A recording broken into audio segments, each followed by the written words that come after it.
The game in 3 words, I'd probably say, you will die. It's really going to challenge you. Probably some controller throwing moments. If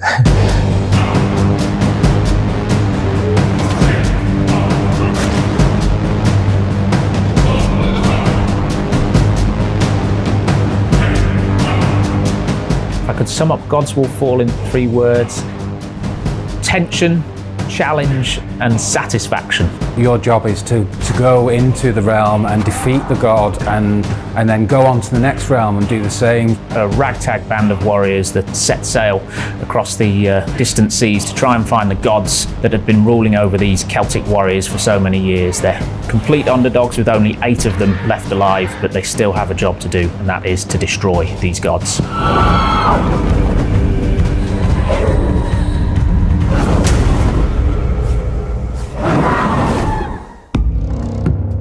In the game, there are 10 gods, and these are pretty unique gods. There is no kind of, you'll see no reuse between them. They're all very different.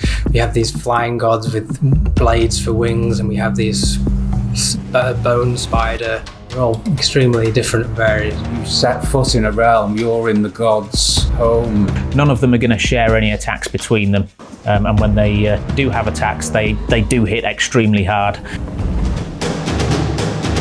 All of the gods are built around this idea of them being responsible for having created something in the world that the Celts need to be thankful for. Everything was built around an element of nature. Osseous, the god of bone and sinew, he created bones, this white wood as the Celts refer to it, and he gifted it to all living things, and he expects that white wood to be returned to them by burying their bones and letting them cross back to him across the seas of time.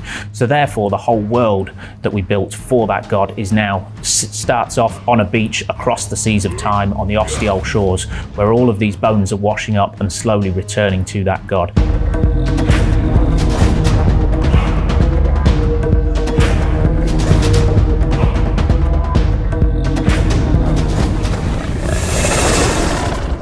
So you work your way through the realm and you kill your vassals and the creatures, and you finally get to the boss, and there's no breather. You don't get a chance for a rest here. They straight into the fight, and these are tough gods. If you're not paying attention, 2 hits, you'll be dead. They don't hang around. Some of them might not even let you get close to them to begin with. We've got one that certainly tries to hit you from afar before you even get close to a fight, and you see an awful lot of people not even making it up to within striking distance of these gods. Some are definitely harder than others, depending on your style of play and style of attack, and you have these different warrior types. So there might be particular god that you can beat easily when you're playing as the nimble, faster warrior type with the dual wield. But if you're down to your last guy and you've only got your chunky guy that's a bit slower, maybe a god that you find easy normally is really hard, and that's all part of the challenge of the game. So the combat system has been designed to be extremely easy to pick up. Just got a simple system of light attacks and heavy attacks, and then even your dash ability, which you can use to avoid enemy attacks, can also be used to parry their weapons and open them up and exploit them for a grab and a throw. We have this bloodlust or roar system in the game, which is how you as a player can kind of rebuild your health. So you're working your way through the dungeon. You might receive a couple of attacks and you're down to your last pip of health. If you then snot a few enemies quickly in a row and you kind of you do a good couple of attacks, or you maybe block with a parry, you build up what we call bloodlust, and that's something that you can then convert into health.